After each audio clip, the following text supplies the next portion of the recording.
Okay, so I teased it in the last video, but me and my mom almost died 3 fucking times on the way back from Mexico. So I was driving the entire time because I don't like when my mom drives because she's not a fantastic driver. Let's put it that way, right? So I'm driving in Mexico, and the thing about Mexico is like, it's nice, but none of the fucking roads are ever well maintained. There are potholes everywhere. And not even like little potholes. There's sometimes like an entire fucking ditch in the middle of the road. And you just have to avoid it, right? And that goes into my point, because we were driving, right? And I had my eyes on the road, because I know there's potholes everywhere. And like, I was going 50 miles per hour, 60 miles per hour, I don't know, right? But I'm looking at the road and I see this giant fucking ditch of a pothole on one side. And like, I'm going 60, so it comes up close. I had to fucking swerve the shit out of my car and go, and then like make it on the way back. Luckily, there was no cars near us. There was around us, but not near us. So I was able to do it. But like, one time we did hit that pothole, and it hit so hard that like the fucking mirror bent down, the fucking windshield wipers started moving because the force was so strong. I legitimately thought we were gonna blow up our tires. But this time I avoided the fuck out of it, but I still had to swerve dangerously to get out of the way, right? That was near-death accident number 1. And I'm not exaggerating. It was a fucking ditch of a pothole. It was down, down, down. No one's gonna fucking fix it, obviously. You're gonna keep it there until someone bothers to fix it. But yeah, the second thing was the worst one. This was the closest one we were dying, right? So, something's going on down there. Ignore me. Just watching someone fucking almost fall on their bike. That was really funny. I don't know why. But the second time, we almost died. This was legitimately, we almost died. So we were back in America. The border wasn't that bad. It was only like 45 minutes. We got some snacks at the border because Mexican border snacks are amazing. I don't know how else to describe it besides that.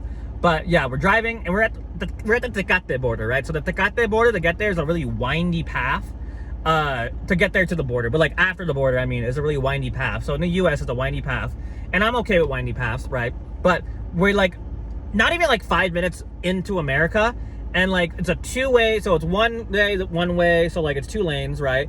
And we're driving, and there's a long line of like trucks and other stuff in the way, and then it's us, and then there's this person who was tailgating my ass for like the entire 5 minutes we were driving in Mexico, and they were right up my ass, right? And I can't turn off anywhere because it's all windy, narrow paths. But then eventually it opens up into a second lane for us, right? So that one riding my ass goes next to me. But right when it opens up, going the other way, there is a fucking car driving directly at us, straight at us in our lane, because there's only one lane for them. They were trying to pass everybody. There was a double yellow solid line. So obviously, legally, they were not allowed to do that. But there is literally, legitimately no way they would have been able to go fast enough to pass everybody and like still make it in time to like avoid us. So we were going head on, and they were going fast as fuck. They were at least 70 plus miles per hour. We're going 60 miles per hour, head on fucking collision.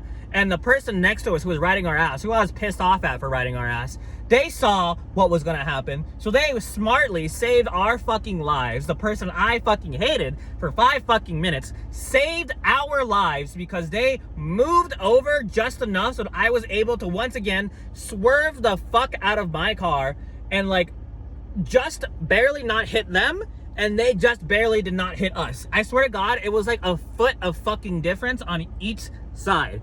I swear to God, 100%, the years of GTA 5 I have been playing, all these fucking driving video games have prepared me for that specific moment, because I so expertly fucking handle that.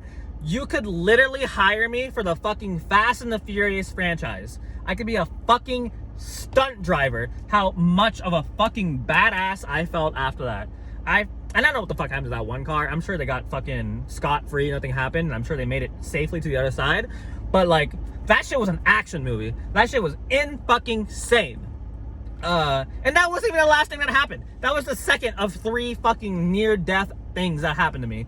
The third one was a lot stupider. So like I said, I had this carrier in the back, or whatever you want to fucking call it, right? The dog holder. And we're going on these swervy roads, and my dogs are scared shitless because they don't like being in cars. So my puppy, because we had him like strapped down, but I guess somehow he got out, because my puppy who's fucking massive. I say puppy, he's a year old. He's fucking massive, massive fucking dog. Jumps into the front where I am driving on these fucking curvy roads. And like, he's so big. He jumps on my mom, luckily, not me. But like, he's so big that he comes into my area. And like, my mom couldn't bring him back because he's so strong that she had to like hold him. So I'm trying to drive these randy roads, and my arm is like right here because my dog's like right underneath my arm. So I can't turn the wheel going like this, so I have to turn it with my one arm. So I'm navigating these fucking turns. And once again, people are riding my fucking ass because people just ride my ass around the border. I have no idea why. But I'm taking these turns, trying my fucking best to make sure I hit these turns and not fucking like fly off the road. All while this dog is moving back and forth because he's scared shitless of cars. He's a puppy. He's one of his first few times in a car. And then by some miracle of God, once again, we finally make it to a place where we can pull off, like a gas station, and we take the dogs out, they do their business. And then this time I strapped them in so fucking good, they would literally choke themselves if they tried to fucking jump to the front seat. I give them like no room because I'm not risking that shit again. Luckily it didn't happen again, but yeah, driving with a massive fucking dog basically in your lap while trying to take turns that like move everyone while getting tailgated like directly on your ass by a car who was like much bigger than my car somehow. It was fucking awful. The way back was so fucking awful. I have literally never experienced so many near-death opportunities in my life. And yeah. And then we went home and then we had food and we went to bed because fuck that. So that's the Mexico experience. That was my Mexico experience. Getting yelled at by my mom, to everything being good, everything going okay, and then weird things happening, and then almost dying 3 times. That's Mexico for you. This was a long video, so I hope you guys watched to the end. If you did, comment, I don't know, what's fun? Comment cucumber, because why not? I don't think anyone's gonna do it, but that'd be funny if you did. Okay, goodbye.